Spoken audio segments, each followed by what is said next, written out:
Hello student, नमस्कार।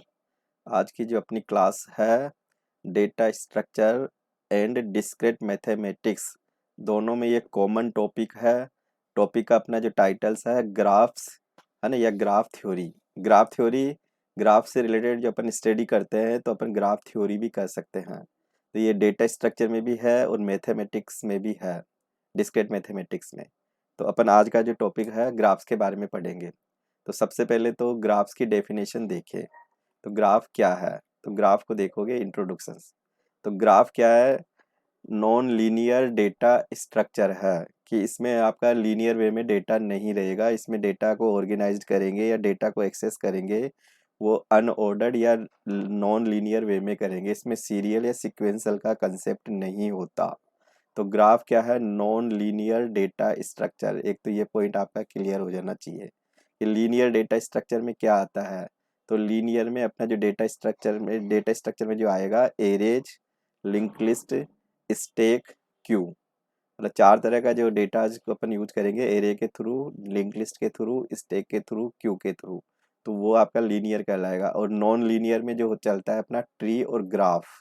तो tree भी है ना, ग्राफ से ही जनरेट हुआ है, ये ग्राफ से ही डिराइव किया हुआ है ट्री को। तो ट्री और ग्राफ को नॉन लीनियर डेटा स्ट्रक्चर में डालेंगे। याद होने को, ये याद रखने का पॉइंट है। अनऑर्डर्ड लिस्ट कह सकता हूँ मैं ग्राफ को, और ट्री को अनऑर्डर्ड लिस्ट कह सकता हूँ। इसमें कोई ऑर्डरिंग नहीं होती, इसमें कोई डेटा को ऑर्गेनाइज करने का प्रॉपर है ना एक वो नहीं होता, ऑर्डर नहीं होता। एब्स्ट्रैक्ट डेटा टाइप कह सकते हैं ग्राफ को। Graph is the abstract data type. तो एब्स्ट्रैक्ट डेटा टाइप को ADT शॉर्ट फॉर्म में लिख सकता हूँ मैं। ए का मतलब हो गया एब्स्ट्रैक्ट, डी का मतलब हो गया डेटा, टी का मतलब हो गया टाइप। जैसे क्लास और स्ट्रक्चर्स को बना के अपन ग्राफ्स का डेटा है ना यूज करेंगे। तो क्लास आपका एब्स्ट्रैक्ट डेटा टाइप है और आपका स्ट्रक्चर भी एब्स्ट्रैक्ट डेटा टाइप में आता है ना, जिसमें C++ के अंदर ये फैसिलिटीज है। स्ट्रक्चर के थ्रू भी ग्राफ को इम्प्लीमेंट कर सकते हैं और इसके थ्रू भी कर सकता हूँ मैं, है ना, इसके थ्रू क्लास के थ्रू भी कर सकता हूँ मैं। और एरे के थ्रू भी क्लास को अपन ग्राफ को इम्प्लीमेंट कर सकता हूँ। तो फिलहाल ये एब्स्ट्रैक्ट डेटा टाइप के अंतर्गत आएगा ग्राफ्स। इट कंटेन्स ग्राफ का ना कि ग्राफ किससे बनता है? तो it contains set of points. Graph जो होगा वो उसके अंदर है ना सेट ऑफ पॉइंट्स होंगे, जिसको पॉइंट्स को अपन वर्टिसेज नाम देंगे या नोड्स के नाम से जानेंगे। और दो पॉइंटों को जो कनेक्ट करेगी वो आपका है ना एज के नाम से या आर्क के नाम से जानेंगे। तो जिसको अपन लिंक भी कर सकते हैं। जैसे फॉर एग्जांपल आपके जैसे ये दो पॉइंट है ना, जैसे ए और बी। तो ये सेट ऑफ पॉइंट कर सकते हो। अब इन ए और बी है, अब इसको अपन कनेक्ट करेंगे या लिंक देंगे ए का और बी का। तो ये है ना आपका एज कहलाएगी, ये एज कहलाएगी, ये एज, है ना। ये लिंक कर दो, है ना, ये एक पाथ कर दो, आर कर दो, ARC, आर्क बोल दो इसको। और ये आपका ना वर्टेक्स कर दो, वर्टेक्स। ये भी वर्टेक्स हो गया। तो ये वर्टेक्स, सेट ऑफ वर्टेक्स, जिसको सेट ऑफ पॉइंट्स है जिसको अपन वर्टेक्स या नोड्स कहेंगे, एंड सेट ऑफ एजेज है, एजेज को आर्क या लिंक कह सकता हूँ मैं। तो ग्राफ के अंदर सेट ऑफ पॉइंट्स है, पॉइंट होंगे नॉन एज वर्टेक्स, है ना, एंड सेट ऑफ एज होंगी जो नॉन एज आर्क या लिंक कह दो। Edges are used to, edges को क्यों यूज करें, जैसे तो ये लाइन को क्यों यूज किया? तो ये कनेक्ट द वर्टिसेज, वर्टिसेज को कनेक्ट करेगी। जैसे अपने पास है ना एक जयपुर सिटी है ना, एक अलवर सिटी है। अब ये तो दो पॉइंट हो गए, ये जयपुर हो गया, ये अलवर हो गया, है ना। अब इन दोनों सिटी को मैं कैसे जोड़ूं? तो इनको जोड़ने के लिए तो ये अलग पॉइंट हो गया है ना, V1 कर दो या V2 पॉइंट कर दो। अब इनको जोड़ेंगे तो जैसे अपन ने कह दिया कि रोड के थ्रू जोड़ दो। तो ये रोड रोड का जो पूरा ये स्ट्रक्चर होगा ये आपका है ना लिंक कहलाएगा, लिंक या एज कहलाएगा फिर। तो अपन को ऐसे ग्राफ्स अपन कनेक्ट कर सकते हैं। तो it contains a set of points known as vertices and set of edges known as links. Edges are use to connect the vertices. ये एजेज के थ्रू वर्टिसेज को कनेक्ट करेंगे। ग्राफ को कैसे डिफाइन करें? तो ग्राफ की एग्जैक्ट डेफिनेशन ये निकल जाती है। तो ग्राफ क्या है? एक graph consist of finite set of vertices. Finite का मतलब होता है एक लिमिटेशन। ये फाइनाइट सेट ऑफ वर्टिसेज, है ना, एंड नोड्स कह दो, एंड सेट ऑफ एजेज कह दो। कि ग्राफ एक तरह से कलेक्शन हो जाता है किसका? वर्टिसेज का और एजेज का। एजेज और वर्टिसेज में भी एक रेस्ट्रिक्शंस हो जाएगी, फाइनाइट सेट होना चाहिए। तो सेट वर्टिसेज का एजेज का एजेज से मिलके ग्राफ बनेगा। तो विच कनेक्ट्स एजेज क्या करती है, एजेज है ना वर्टिसेज को कनेक्ट करती है।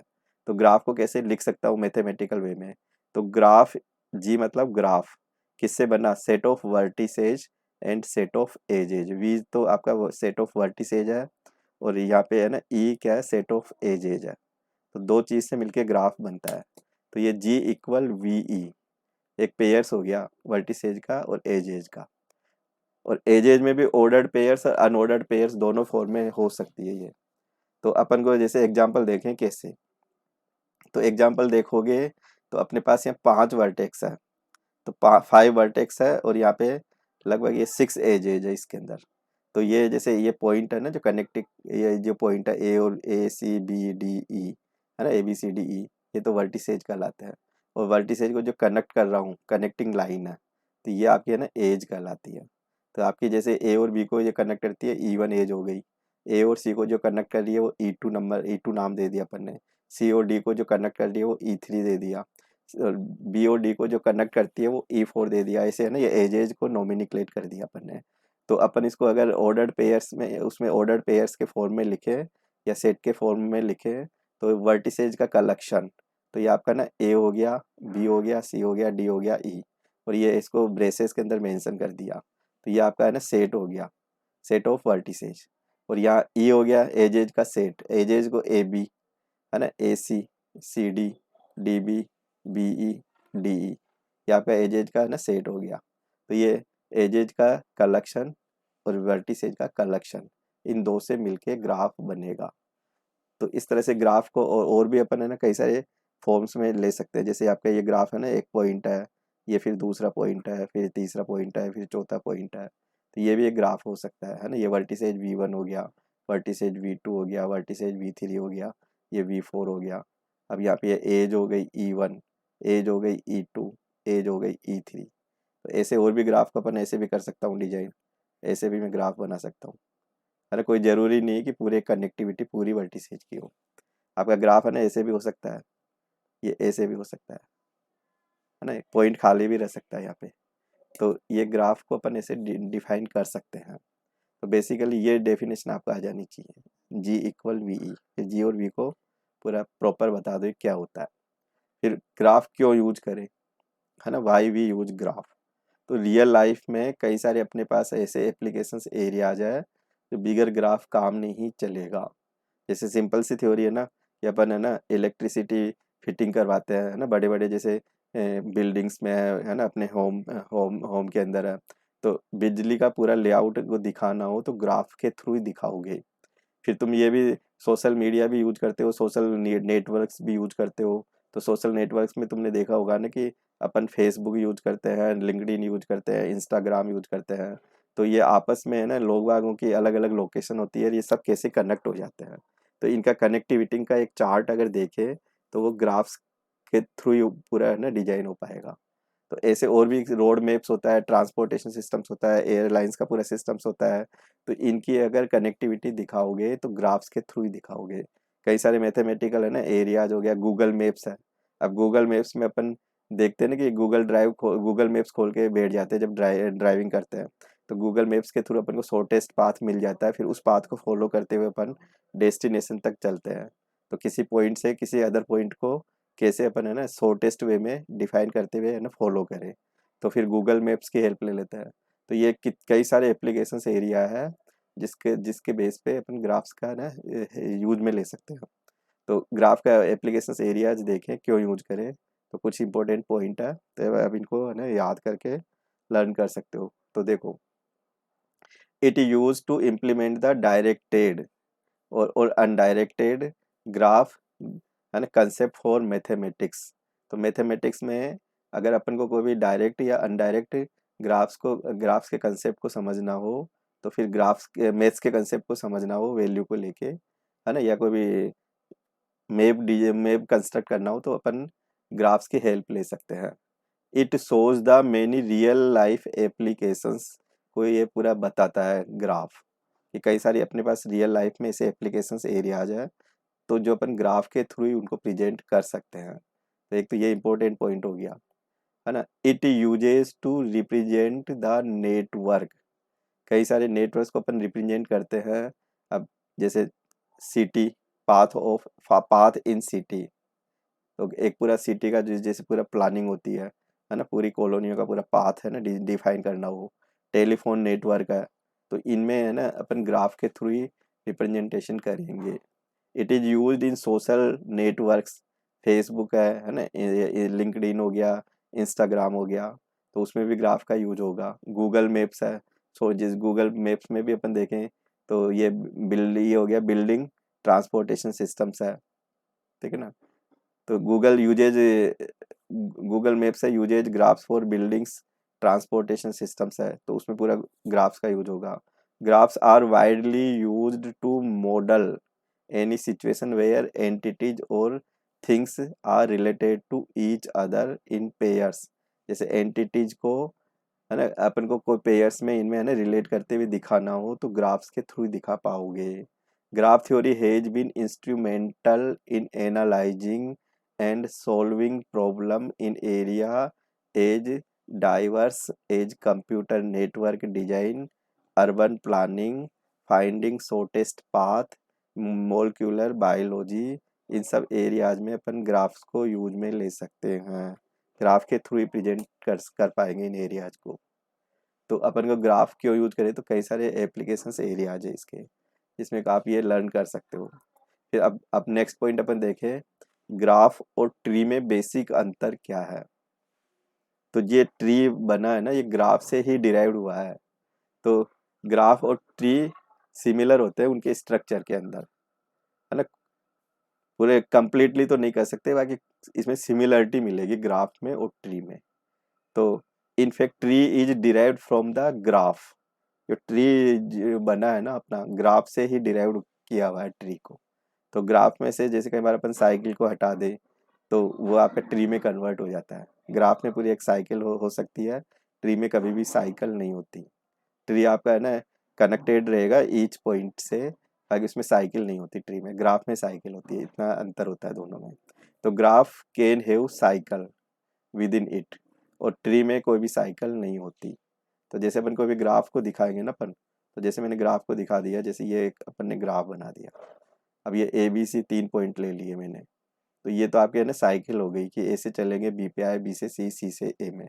और आपका ट्री में है ना ऐसे साइकिल नहीं बननी चाहिए, या आपका है ना ये पूरे कनेक्टिविटी पूरी नहीं होगी इसमें, खाली वर्टिसेज टू वर्टिसेज कनेक्टिविटी होगी, तो ये ट्री कहलाएगा।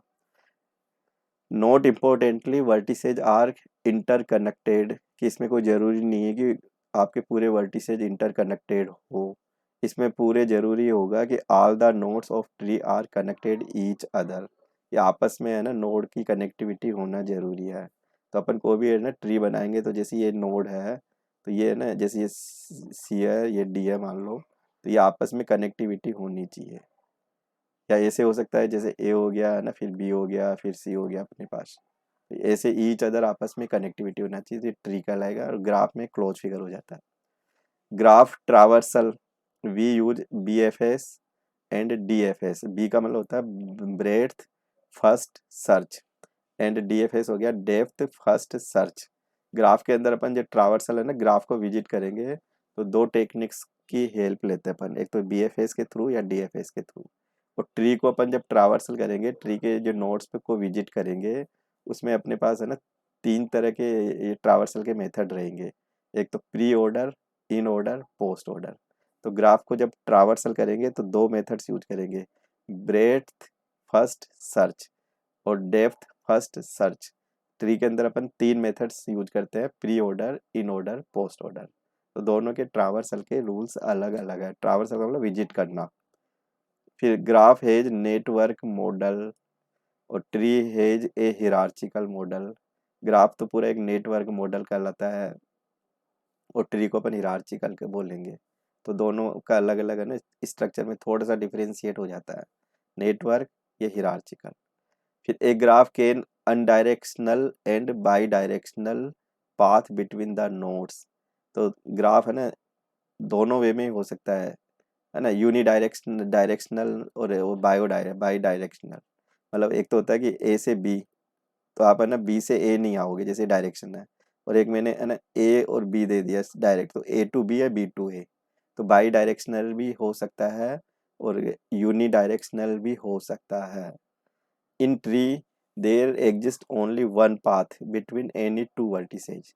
तो इसमें है ना अगर आपने जैसे ए टू बी को विजिट किया तो फिर बी टू ए नहीं आएगा, इसमें एक ही डायरेक्शन में आप है ना विजिट कर सकते हो इसमें। तो ये दोनों में है ना बेसिक अंतर है, ग्राफ और ट्री में बेसिक अंतर क्या है। तो ग्राफ में एक साइकिल हो सकती है, ट्री में साइकिल होती नहीं है, इसे याद रख लो। ग्राफ को जब ट्रावर्सल करते हैं तो दो अपन मेथड्स यूज करते हैं, बीएफएस या डीएफएस के थ्रू। ट्री को जब ट्रावर्सल करते हैं तो pre order, in order, post order के थ्रू करेंगे। तो ग्राफ में ये कोई वो नहीं है इम्पोर्टेंटली कि वर्टिसेज आर इंटरकनेक्टेड हो, है ना। ट्री के अंदर क्या होगा कि ऑल जो वर्टिसेज होंगे वो ईच अदर कनेक्टेड होने चाहिए। ग्राफ एक नेटवर्क मॉडल है, ट्री आपका है ना हिरार्चिकल मॉडल है। ग्राफ में अपन है ना दोनों ही डायरेक्शन यूज कर सकता हूँ, है ना, यूनी डायरेक्शनल और बाई डायरेक्शनल। और ट्री के अंदर आपके एग्जिस्ट ओनली वन पाथ ही होगा, है ना, बिटवीन एनी टू वर्टिसेज। ये थोड़े से डिफ्रेंशिएट आपको आ जाना चाहिए। अब अपन है ना ग्राफ की टर्मिनोलॉजी देखें कि ग्राफ में को यूज करने से पहले ग्राफ की है ना टर्मिनोलॉजी क्या क्या होती है, तो ग्राफ में क्या क्या टर्म्स आती है, तो ये जरूरी है। अगर ये नहीं आएगा तो फर्दर ग्राफ की स्टडी करने में आपको दिक्कत आएगी। कोई भी अपन लॉजिक को भी इम्प्लीमेंट करेंगे तो इन टर्म्स को यूज में लेते हैं। तो ये जरूरी है कि आपको ग्राफ्स की टर्मिनोलॉजी आनी चाहिए। तो सबसे पहले अपना है ना ग्राफ में क्या क्या टर्मिनोलॉजी चलती है, तो we use the following terms in graphs data structure. तो सबसे पहले तो वर्टेक्स हो गया पहला पॉइंट। तो वर्टेक्स क्या है, जो ये लाइन को अपन कनेक्ट करते हैं ना, तो ये वर्टेक्स हो गया। इंडिविजुअल डेटा एलिमेंट्स, इंडिविजुअल का मतलब होता है ये सिंगल, जैसे ए और बी, सी और डी। तो ये individual data elements of a graph is called vertex. Vertex also known as node भी कर सकते हैं। तो कई जगह नोड आ जाए तो आप समझ जाए ना वर्टेक्स ही हो, है ना। Here A B C D ये आपका वर्टेक्स हो गए, चार वर्टेक्स है यहाँ पे, ये है ना एरो करके बता रखा। तो आपका जो इंडिविजुअल एलिमेंट्स होगा वो वर्टेक्स होगा। वर्टेक्स को अपन है ना एक जैसे ऐसे भी कर सकते हैं, जैसे ए, है ना, ये पूरे वर्टेक्स है, ये नल है, ये कनेक्टिविटी होगी तो ये पूरे ये वर्टेक्स बोल दो, ये V1 कर दो, वर्टेक्स V2 कर दो, है ना, ये आपकी एज कहलाएगी, एज। अब एज किसको बोलेंगे, अब एज होता है कि वर्टिसेज तो एक पॉइंट हो गया, इंडिविजुअल पॉइंट कर दो, इंडिविजुअल डेटा आइटम्स कर दो, वो तो आपका वर्टेक्स हो गया, है ना। अब एज किसको बोलेंगे, तो एज हो गया कनेक्टिंग पार्ट या link part between two vertices. Link part का मतलब ये जो अपन ये पॉइंट लेके चलेंगे इनको कनेक्टिविटी देंगे तो वो एज कहलाएगी। तो the edge is a connecting link between two vertices, edge also known as arc. अब एज को यहाँ कैसे डिफाइन करें, तो देखो ये बी और ई आपकी एज है ना, ये भी आपकी एज है, ये भी एज है, ये ए और सी के नाम से है या सी और ए के नाम से है। तो ए इन द अबोव है ना देयर आर 7 एज है यहाँ पे। तो ए बी, है ना, A C, A D, E B D, B E, C D और डी ई, ये पूरी एज कहलाएगी यहाँ पे। इसको नोमिनक्लेचर भी कर सकता हूँ, E1 E2 E3 ऐसे नाम भी दे सकता हूँ। अब एज को अपन देखें तो एज अपने पास है ना 3 कैटेगरी की हो सकती है। अब 3 कैटेगरी की एज कैसे होती है वो देखो। तो सबसे पहले एजेज आर 3 कैटेगरी, है ना, एजेज आर 3 कैटेगरी। अब 3 कैटेगरी में तो हो गया अनडायरेक्टेड एज। अनडायरेक्टेड एज का मतलब होता है कि दो पॉइंट को अपन कनेक्टिविटी देंगे वर्टिसेज को, तो उसमें है ना कोई भी डायरेक्शन नहीं दे, तो जिसमें अपन ट्रावर्सल बोथ डायरेक्शन में कर ले, ए टू बी भी कर सकता हूँ, बी टू ए भी कर सकता हूँ। तो an undirected edge is bidirectional edge. Bidirectional में दोनों दो दिशाओं में अपन दोनों ही दिशा में वो कर सकते हैं ट्रावर्सल। बाई का मतलब होता है ए टू बी या B to A. If there is undirected edge between vertices A and B, then edge AB and AB is equal to BA। अगर आपके अनडायरेक्टेड एज है तो देन अपन उसको है ना AB भी कह सकते हैं पेयर्स में, या BA भी कह सकता हूँ, इक्वल होगा वो। तो इसमें कोई भी डायरेक्शन नहीं होती जिसको अपन जो अपन ट्रावर्सल कर सकते हैं वो बाई डायरेक्शनल एज भी कर सकते हैं, या दोनों दिशाओं में ट्रावर्सल कर सकता हूँ मैं। तो E1 को मैं ए बी या बी ए भी लिख सकता हूँ, E2 को बी डी या डी बी भी मैं लिख सकता हूँ, E3 को सी डी या डी सी भी लिख सकता हूँ, E4 को ए सी या सी ए भी लिख सकता हूँ। तो ये चार एजेज है, चार एजेज है, चार वर्टिसेज है, तो इनमें कोई डायरेक्शन नहीं है, तो ये अनडायरेक्टेड एज है, जो बाई डायरेक्शनल एज भी कर सकते हैं इसको। एक होती है डायरेक्टेड एज, डायरेक्टेड एज में डायरेक्शन गिवन होगी, याद रखने का पॉइंट है। डायरेक्शन गिवन इन एज, तो वो डायरेक्टेड एज हो जाएगी। तो a directed edge is unidirectional. यूनिकल होता है कि अपन, अगर मैंने ये एरो दे रखा है ना, इसका डायरेक्शन दे रखी है, तो अपन उसी डायरेक्शन में विजिट कर सकते हैं, उसको यूनिडायरेक्शनल एज भी कर सकते हैं। If there is directed edge between vertices A and B, then A B is not equal to B A. तो आपका है ना, अगर अपन ने ये ए डायरेक्शन दे दी, जैसे सी बी की डायरेक्शन दे रखी है, तो यहाँ पे अपन C B not equal to, है ना, नॉट इक्वल टू, ये आपका है ना ए से नहीं हो सकता बी सी, तो ये है ना सी से बी की ओर डायरेक्शन है, तो ये आपके है ना, ये डायरेक्टेड एज है, इसको अपन डायरेक्टेड एज बोल लेंगे। यहाँ पे डायरेक्शन गिवन है, तो ये डायरेक्टेड एज है, ये डायरेक्टेड एज है। ऐसे वेटेज, वेटेड, है ना, वेटेज एज होगी, तो वेटेज एज को देखोगे, तो वेटेज एज में देखोगे, तो इसमें है ना आपके जो भी जितने भी एजेज गिवन है, हर एज के साथ में या तो कॉस्ट होगी या उसकी वैल्यू होगी। तो a weighted edge is an edge with value या कॉस्ट ऑन इट। जैसे ए टू बी है, तो इसकी मैंने वैल्यू दे रखी है 4, है ना, इसकी जैसे ए टू डी की वैल्यू 6 दे रखी है, ए टू सी की वैल्यू मैंने 7 दे रखी है। तो जैसे डायरेक्टेड और अनडायरेक्टेड दोनों में ये वेज मतलब वेट हो सकता है। वेट का मतलब वैल्यू या कुछ भी इसकी है ना लेंथ हो सकती है, तो आप लेंथ कह दो या वैल्यू कह दो या कॉस्ट कह दो, इसको मैं लेंथ भी कर सकता हूँ। इसकी लेंथ अपन को गिवन है, या इसका वेट गिवन है ना, या इसकी कॉस्ट गिवन है अपन को, तो ये एक सिमिलर टर्म्स हो जाती है।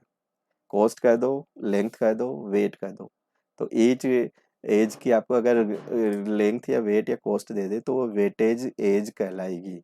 यानी अब तीन प्रकार की एज हो गई।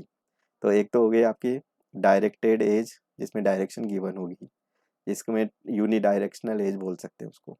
एक आपके है ना अनडायरेक्टेड एज, जिसको बाई डायरेक्शनल एज में कह सकता हूँ। बोथ ए टू बी या बी टू ए, दोनों अपन है ना इक्वल कहलाएगा वो। और यूनी डायरेक्शन में ए टू बी है, तो बी बी टू ए नहीं होगा। और वेट का मतलब होता है कि ईच जो आपकी एज होगी, उसके ऊपर अगर कॉस्ट दे दे या लेंथ दे दे या है ना उसका वैल्यू दे दे, तो वो आपके है ना वेटेज एज कहलाएगी। ये वेटेज एज दोनों में हो सकती है, डायरेक्टेड में भी हो सकती है, अनडायरेक्टेड में भी हो सकती है। अब एज को अपन और भी देखें, एज में भी एक तो होती है ना किसी पर्टिकुलर पॉइंट से पासिंग थ्रू हो रही है ना, उससे निकल रही है, और एक होती है इनकमिंग, उस पॉइंट पे कोई एज आ रही है। तो एज दो दो तरह से और भी अपन इसको डिफाइन कर सकते हैं एज को। आउट गोइंग एज, तो आउट गोइंग का मतलब हो गया कि जैसे आपका ये वर्टेक्स है ना, इस वर्टेक्स से मान लो ये एज, मतलब किसी दूसरे वर्टेक्स को कनेक्टिविटी दे रखी है, डायरेक्शन दे रखी है ऐसे, है ना, ये सी से डायरेक्शन दे रखी है, तो ये आपके ना आउट गोइंग कहलाएगी ये आउट गोइंग। और अगर मान लो कि इस ए पे मान लो कि कनेक्टिविटी अपन ने मान लो यहाँ पे एक डी और ले रखा है यहाँ पे पॉइंट, अब डी से मैंने ए को है ना ऐसे एक वो दे दिया, लिंक दे दिया डी टू ए, तो ये आपकी इनकमिंग कहलाएगी, है ना, ये कहलाएगी इनकमिंग। इनकमिंग, तो इनकमिंग में एज उस पर्टिकुलर किसी दूसरे वर्टिसेस से उस किसी पर्टिकुलर है ना एज पे आ रही, मतलब वर्टिस एज पे आ रही है, तो आउट गोइंग और इनकमिंग। तो a directed edge is said to be outgoing edge on its origin vertex. ठीक है ना, आउट गोइंग मतलब जो ओरिजिन वर्टेक्स है उस पे एज का लिंक आ रहा है, तो देन वो एज का लिंक जा रहा है मतलब। तो जैसे आपका ओरिजिन है ना, वो ये कह दो, ये आपका जैसे ओरिजिन, ये आपका ओरिजिन वर्टेक्स है, यहाँ से ए से अपन चले, ओरिजिन यहाँ से है, तो इसका जो लिंक हुआ इससे, तो ये आपका ना आउट गोइंग हो गई है। Edge a directed edge is said to be outgoing edge on its origin vertex, और एक इनकमिंग एज होगी। A directed edge is said to be incoming edge on its destination vertex.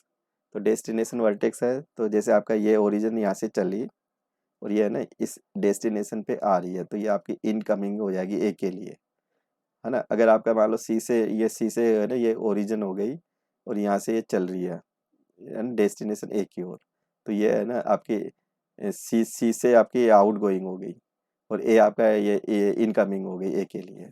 तो अगर अपन ए को यहाँ स्टडी करें ए की, तो ए एक आपका वर्टेक्स है। अब इस पे दो डेस्टिनेशन एज आ रही है, तो A there is are two incoming edge है ए की, और यहाँ पे अपन बी पे देखें तो बी से ये आउट गोइंग एज चल रही है बी से। तो यहाँ से सिंपल सी थ्योरी है इनकमिंग आउट गोइंग की, कि अगर इस तरह से डायरेक्शन आ रही है ना इस तरह से, तो ये तो हो गया इनकमिंग। सिंपल से याद रखने का पॉइंट है ये। और अगर आपके है ना ए पॉइंट से ये कोई डेस्टिनेशन बी की ओर चल रही है, यहाँ पे ए तो आपका ओरिजिन हो गया और बी आपका डेस्टिनेशन हो गया, तो ये हो गया आपका आउट गोइंग। इसको अपन आउट गोइंग कह सकता हूँ मैं, ऐसे याद रख सकते हो। एक होती है आपकी पैरेलल एज या मल्टी एज, है ना, पैरेलल एज और मल्टी एज। तो पैरेलल एज को देखें कि अपन को जैसे ये A B C D 4 point दे रखे हैं, तो ए से सी, है ना, और एक अपन को ये लिंक दे दिया एक अलग से साइड में ने पैरेलल एज बना के और भी दे दी इस पे इसको विजिट करने के लिए सी टू ए। तो ए और सी पे है ना एक अपन को ये पैरेलल एज कहलाएगी।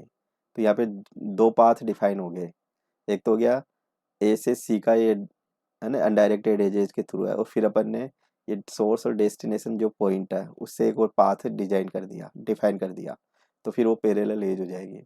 तो पैरेलल एज कर दो या मल्टीपल एज कर दो, ये दो पॉइंट है डेस्टिनेशन या सोर्स, है ना, या ओरिजिन या डेस्टिनेशन। तो उसको आपस में अगर कनेक्टिविटी देके एक अलग से और अपन में ना एज ड्रॉ कर दे, तो वो फिर पैरेलल एज कहलाएगी उस सोर्स की या डेस्टिनेशन की।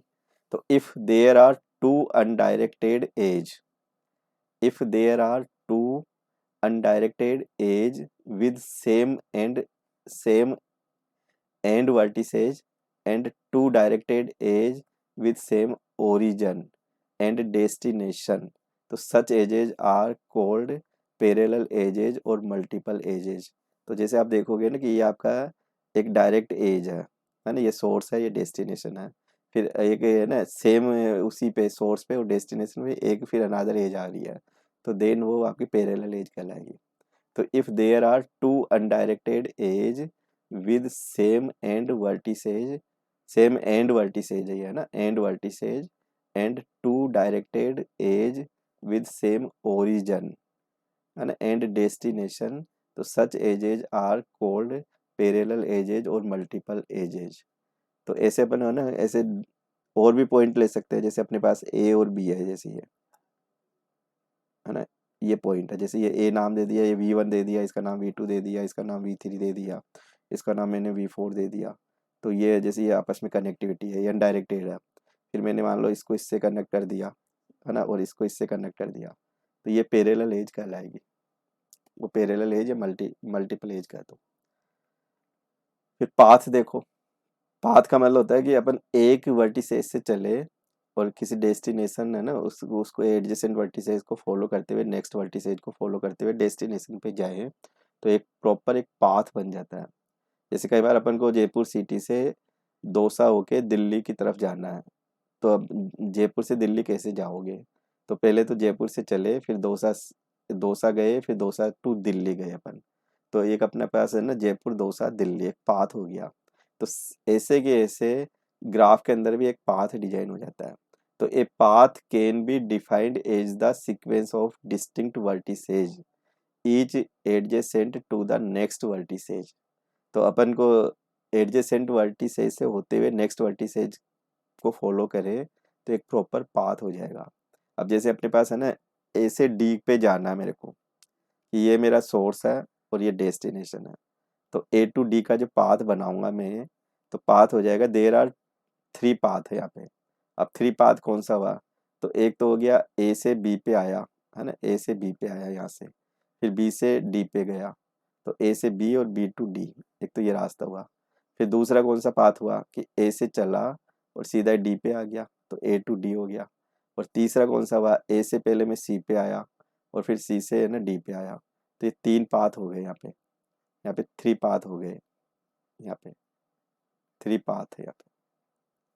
तो पाथ क्या हो गया, path can be defined is the sequence हो गया पूरा ऑफ डिस्टिंक्ट वर्टिसेज, डिस्टिंक्ट मतलब भिन्न भिन्न, ईच एडजेसेंट का मतलब होता है कि जस्ट उससे लिंक होगा, जो भी ए के साथ में जिसका भी लिंक है उसके through, to the next vertices. तो A to B to D, ये आपका एक पाथ बन जाएगा। एक हो गया आपका क्लोज पाथ। तो क्लोज पाथ का जब मतलब होगा कि जैसे अपन है ना एक पर्टिकुलर वर्टिसेज से चले, फिर बी पे आ गए, सी पे आ गए, फिर वापस है ना ए पे आ गए, सेम वर्टिसेज पे आ गए। तो अगर आपका लास्ट और फर्स्ट है ना क्लोज होके सेम उसी प्लेस पे आ गए, तो क्लोज पाथ कहलाएगा। तो क्लोज पाथ है कि a path will be called as close path if the initial node, है ना, जहाँ से अपनी स्टार्टिंग होती है, is same as terminal node, तो a path will be close path. तो इफ अगर जहाँ से शुरुआत होती है और जहाँ क्लोजिंग वाला है वो टर्मिनल नोड वापस v0 इक्वल वी एन हो जाए, तो आपका वो क्लोज पाथ कहलाएगा। अब देखो ए से अपन यहाँ से चले, है ना, बी से फिर सी पे आया और सी से है ना फिर वापस ए के इक्वल हो गया ये, तो ये ए पे आ गया अपन, है ना, तो बिगिनिंग क्लोजिंग इक्वल हो गया ए, तो आपका ये क्लोज पाथ हो गया। तो A to B to C to A, तो ये बिग स्टार्ट और एंड सेम मतलब वैल्यू आ गई, तो देन वो क्लोज पाथ कहलाएगा। फिर नेक्स्ट देखो एडजेसेंट। एडजेसेंट की सिंपल सी थ्योरी है, जैसे होता है ना नेबर का कंसेप्ट होता है अपने पास। जैसे अपना एक हाउस है, अब हाउस के जस्ट अटैच कौन सा हाउस है ना, उसके अगल बगल के जो भी हाउस होंगे वो आपका एडजेसेंट कहलाएगा। तो अपन को भी एज को कनेक्ट करेंगे तो एक वर्टिसेज को लेके, है ना, उसको फिर दूसरे वर्टिसेज से कनेक्ट करेंगे जिसके बीच में एज आ गई, तो वो वर्टिसेज है ना जो कहलाएंगे वो एडजेसेंट कहलाएंगे। तो vertices A and B are said to be adjacent if there is an edge between them. तो आपका जैसे मान लो अपना कोई भी ग्राफ बना, जैसे ये ग्राफ है ए, है ना, ये बी, है ना, ये मान लो सी है, और ये मैंने ना ये डी ले लिया, ये डी ले लिया। तो ए का एडजेसेंट आपका बी कहलाएगा, ए का एडजेसेंट है ना ये सी भी हो सकता है, ए का एडजेसेंट डी भी हो सकता है ना, और ये बी का एडजेसेंट ए कहलाएगा। बी का एडजेसेंट सी नहीं है क्योंकि ये कनेक्शन नहीं है इसमें। सी का एडजेसेंट डी हो सकता है, डी का एडजेसेंट सी हो सकता है। तो कनेक्टिंग जो कोई भी एज के बीच में जो भी आपके है ना वर्टिसेज आएंगे वो एडजेसेंट वर्टिसेज कहलाएंगे। तो एडजेसेंट का मतलब हो गया एक तरह से नेबर, है ना, और एक होता है आपका इंसिडेंट। तो इंसिडेंट का मतलब हो गया कि जैसे अपने पास है ना ये एक वर्टेक्स हो गया यहाँ से, तो यानी यहाँ से इसकी एज चली तो यह दूसरा वर्टिसेक्स हो गया, तो इस वर्टिसेज पे कोई भी अगर एज आती है E1, तो इसको अपन है ना इंसिडेंस कह सकते हैं, इसको इंसिडेंस कह सकता हूँ। अगर किसी वर्टेज से एज चलती है और दूसरी वर्टिसेक्स से कनेक्टिविटी हो जाती है तो उस वो आपकी इंसिडेंस कहलाएगा। तो edge is said to be incident on a vertex if the vertex is one of the end points of that edge। तो इसका कोई एंड पॉइंट हो तो वो आपका इंसिडेंट कहलाएगा। जैसे ए, है ना, यहाँ पे मान लो सी है, यहाँ पे आपके पास डी है, तो इस वर्टिसेज से जो भी इसका एंड पॉइंट है ये हो गया, इस वर्टिसेज से ये एज चल रही है तो इसका एंड पॉइंट सी हो गया, तो ये इंसिडेंस कहलाएगा, ये है ना इंसिडेंस एज कहलाएगी E1 E2, तो ये इंसिडेंस एज बोलेंगे इसको। तो इंसिडेंस एज के लिए आता है, एडजेसेंट वर्टिसेज टू वर्टिसेज चलता है, ये वर्टिसेज टू एज चलता है इंसिडेंस में, ये याद रखने का पॉइंट है। आगे जाके एडजेसेंट मैट्रिक्स है इंसिडेंस में ये मैट्रिक्स से ही बनाएंगे। तो इंसिडेंस मैट्रिक्स वर्टिसेज और एज के बीच चलती है, और एडजेसेंट है ना वर्टिसेज टू वर्टिसेज चलती है। तो यहाँ एज का देख लो एंड पॉइंट है या नहीं है, तो अगर एंड पॉइंट नहीं है तो इंसिडेंस एज नहीं कहलाएगी। एक हो गया अपना साइकिल।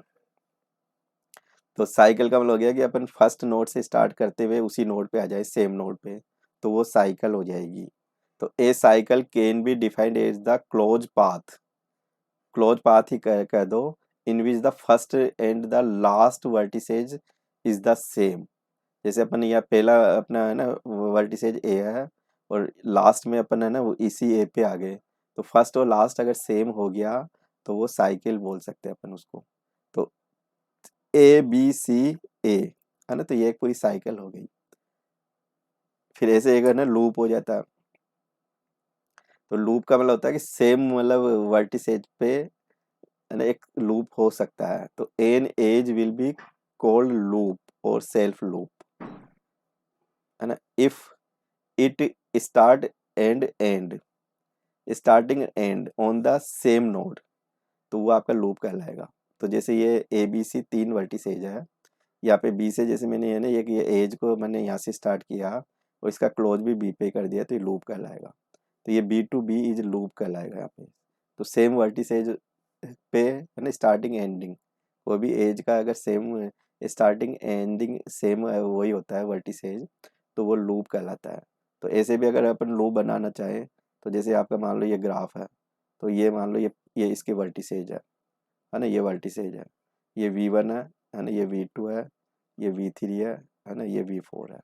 अब मान लो मैंने स्टार्टिंग और एंडिंग पॉइंट यही दे दिया, तो ये लूप हो गया। इसका स्टार्टिंग एंडिंग पॉइंट मैंने यही दे दिया, तो ये लूप हो गया। तो ये आपका लूप 1 कर दो, है ना, ये दूसरा लूप हो गया 2 कर दो। अब तुम कहोगे लूप क्यों बोला, क्योंकि इनका स्टार्टिंग और एंडिंग पॉइंट सेम वर्टिसेज आ रहा है, तो देन ये लूप कहलाएगा। फिर नेक्स्ट देखो डिग्री। अब डिग्री को अपन वर्टिसेज अपन समझ ही गए, तो एक वर्टिसेज से कितनी एज है ना निकल रही है, या उस पर कितनी एज का कनेक्टिविटी आ रही है, तो वो उसकी डिग्री कहलाती है उस नोड की। तो एक तो होती है कितनी ना इनकमिंग एज है, कितने उस पर लिंक आ रहे हैं, है ना, और एक होता है उस वर्टिसेज से कितने लिंक जा रहे हैं।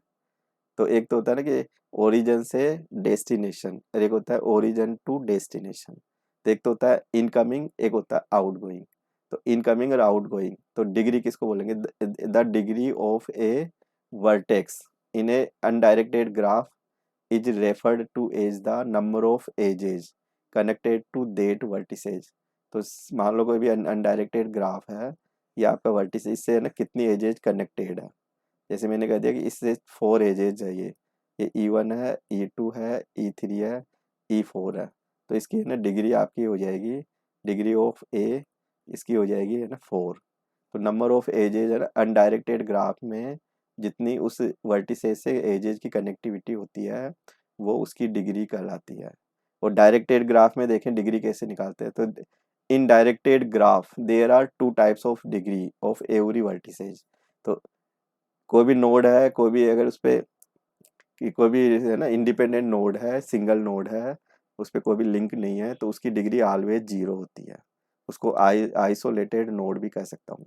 जैसे मेरे पास है ना ये नोड है, अब इस पे कोई भी इनकमिंग आउटगोइंग कोई भी है ना वो नहीं है, तो इसकी डिग्री है ना आपकी क्या रहेगी, डिग्री ऑफ ए इक्वल 0। याद रखने का पॉइंट है ये। अब डायरेक्टेड ग्राफ में देखें डिग्री किसको बोले, तो इन डिग्री है total number of incoming edges connected to a vertex, है ना, इनकमिंग उस पर जितने लिंक आ रहे हैं। तो डायरेक्टेड मतलब डायरेक्शन दी हुई होगी, to a vertex is said to be in degree of that vertex. और आउट डिग्री हो गया कि total number of outgoing edges connected to a vertex is said to be out degree of that vertex। तो जैसे अपन ये अपने पास ये point है V1 पे अपन देखेंगे अनडायरेक्टेड ग्राफ है, तो अनडायरेक्टेड ग्राफ में डिग्री देखे तो V1 में है ना कितनी एजेज का लिंक है, तो यहाँ पे 2 एजेज है, तो इसकी डिग्री 2 आ जाएगी। V2 की डिग्री देखे तो 3 होगी, क्योंकि यहाँ पे 3 है, 3 एज है ना, एक तो V2 V1 हो गया, V2 का V3 से कनेक्शन है, V2 का V4 से है, तो 3 एजेज इस पे लिंक है 3 एज का, तो देन उसकी डिग्री 3 हो जाएगी। V3 पे देखे एक लिंक है, तो इसकी डिग्री 1 हो जाएगी। V4 को देखे तो V4 पे 2 लिंक है, V5 पे है ना कोई भी लिंक नहीं है, तो इसकी डिग्री हमेशा ये आइसोलेट वर्टेक्स भी बोलते हैं, और इसको पर है ना इसकी डिग्री 0 होगी। ये ध्यान देने का पॉइंट है। और डायरेक्टेड ग्राफ को देखे अपन, है ना डायरेक्टेड ग्राफ, तो यहाँ पे देखो ABCD 4 वर्टिसेज है, आपस में कनेक्टेड है और डायरेक्शन भी गिवन है, तो ये डायरेक्टेड ग्राफ है। डायरेक्टेड ग्राफ है तो एक ही डिग्री देखे तो इनकमिंग डिग्री होगी तो इन डिग्री आपकी है ना, इसकी 3 है, 3 लाइन इसमें इनकमिंग हो गई। ऐसे कोई आउट गोइंग लाइन नहीं है, तो एक ही आउट गोइंग डिग्री 0 है। ऐसे बी की देखें तो बी की एक इनकमिंग हो गई, एक आउट गोइंग हो गई। सी की देखूंगा तो पूरी ये आउट गोइंग डिग्री है, सी की 3 है। डी की देखूंगा तो डी पे एक लिंक आ रहा है, एक जा रहा है, तो डी की डिग्री इनकमिंग इन डिग्री तो आपकी एक हो गई, आउट डिग्री आपकी डी की है ना 1 हो गई। तो ये ध्यान दे सकते हो आप। तो अब देखो ना ओरिजन, तो ओरिजिन क्या होगा, if an edge is directed its first end point is said to be the origin of it. जैसे आपका ये एक डायरेक्टेड एज है ना, इसकी यहाँ से स्टार्टिंग हो गई, जैसे ये मान लो V1 है, तो ये है ना, ये V2 है, तो इसका जो फर्स्ट एंड पॉइंट है ये हो गया इसका।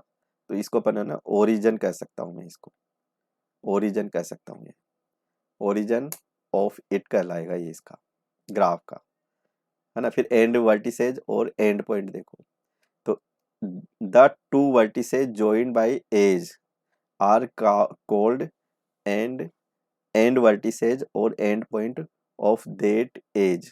जैसे मान लो कि टू वर्टिसेज है ए और बी, ठीक है ना। अब if the two vertices joined by edges are called end vertices और end point of that edge. तो जैसे ये एज है ना, यहाँ से चल रही है कि ये दो एंड पॉइंट आपके, तो ये आपका ना एंड पॉइंट कहलाएंगे, ये इसके ये एंड पॉइंट कहलाएंगे, एंड पॉइंट। फिर नेक्स्ट देखो source, a node which has no incoming edge but has outgoing edge is called source, the in degree of source is 0।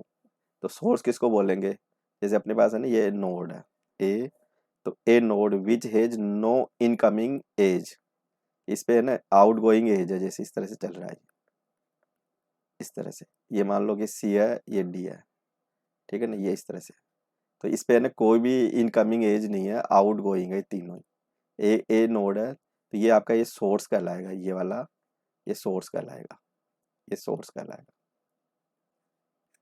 तो a node which has no incoming edges but has outgoing edges it called source. तो इसकी जो degree होगी वो in degree आपकी 0 होगी, इन degree of ए 0। तो in degree है ना ए, इसकी 0 होगी। इस पे खाली आउटगोइंग एज हो सकती है, इनकमिंग नहीं होती।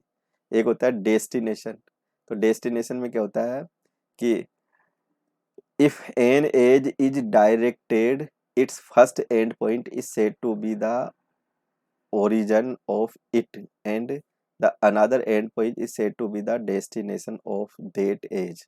तो if an edge कोई भी डायरेक्टेड एज है, ठीक है ना, the first end point is said to be the origin. जैसे ये ए और बी है, इसका फर्स्ट एंड पॉइंट बी हो गया, तो ये तो ओरिजिन हो गया of that it, and the other end point is said to be the destination of edge. अब इसका मान लो कि ये अदर एंड पॉइंट मान लो ये सी है, तो ये आपका है ना डेस्टिनेशन हो जाएगा, सोर्स और डेस्टिनेशन।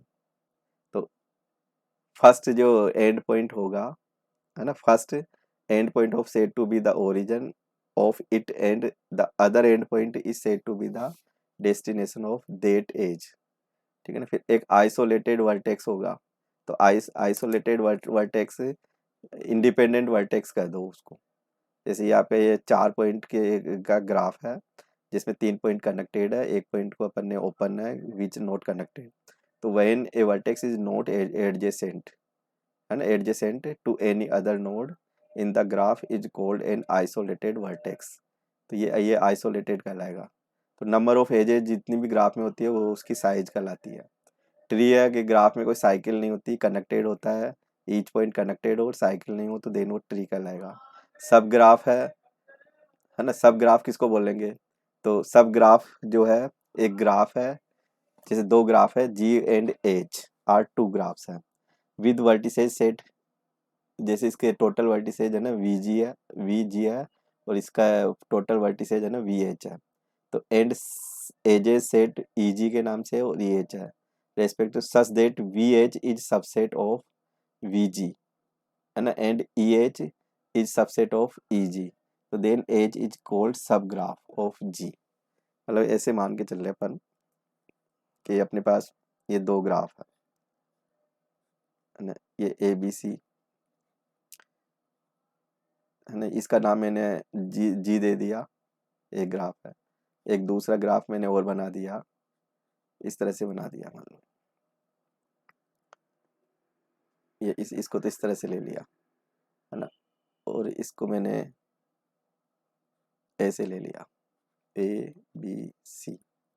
तो यहाँ पे देखोगे ये इसका नाम मैंने एच रख दिया, तो ये है ना इसका ये सबसेट हो जाएगा, ये वाला इसका ये सबसेट हो जाएगा।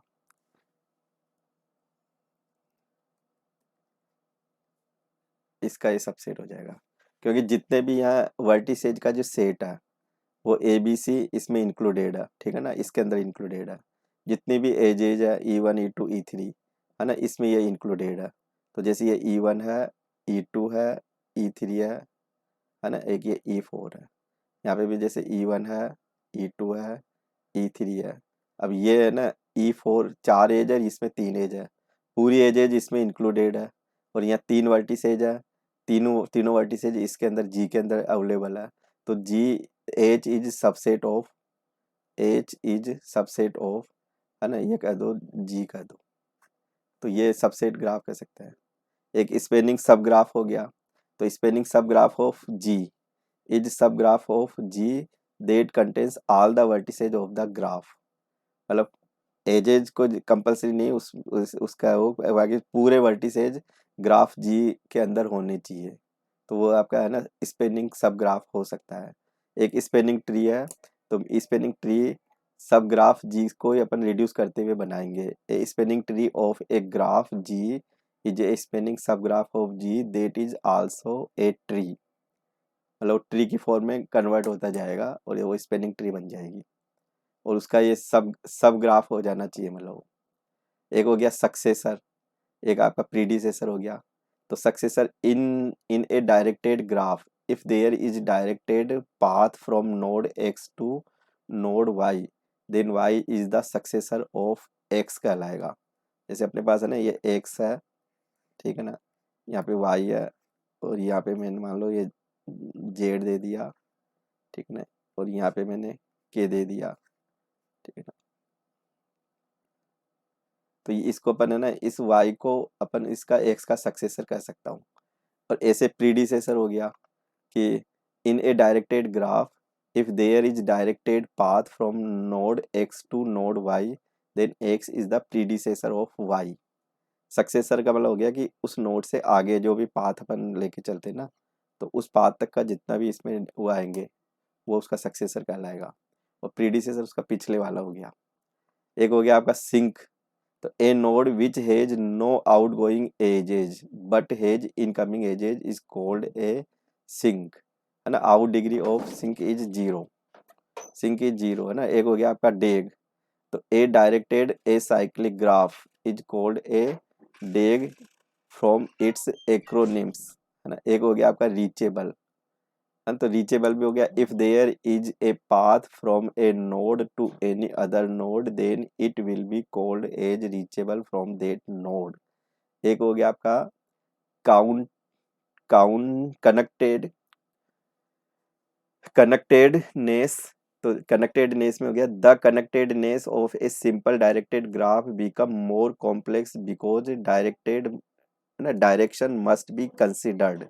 For example if vertex A is the reachable form vertices vertex B, तो वर्टेक्स ए में not B reachable form vertices vertex B. तो आप एक कनेक्टेडनेस ग्राफ कह सकते हो उसको। तो अपने पास है ना ये कुल मिला के 28 डिफरेंट डिफरेंट ग्राफ्स से रिलेटेड पोर्शन है ना, टर्मिनोलॉजी है। तो ग्राफ्स की स्टडी करने से पहले ये टर्मिनोलॉजी आपको आ जानी चाहिए। तो आज की क्लास को अपन यहीं पे एंड करेंगे। तो लाइक करें, शेयर करें, और सब्सक्राइब नहीं किया तो सब्सक्राइब जरूर करें। Thank you.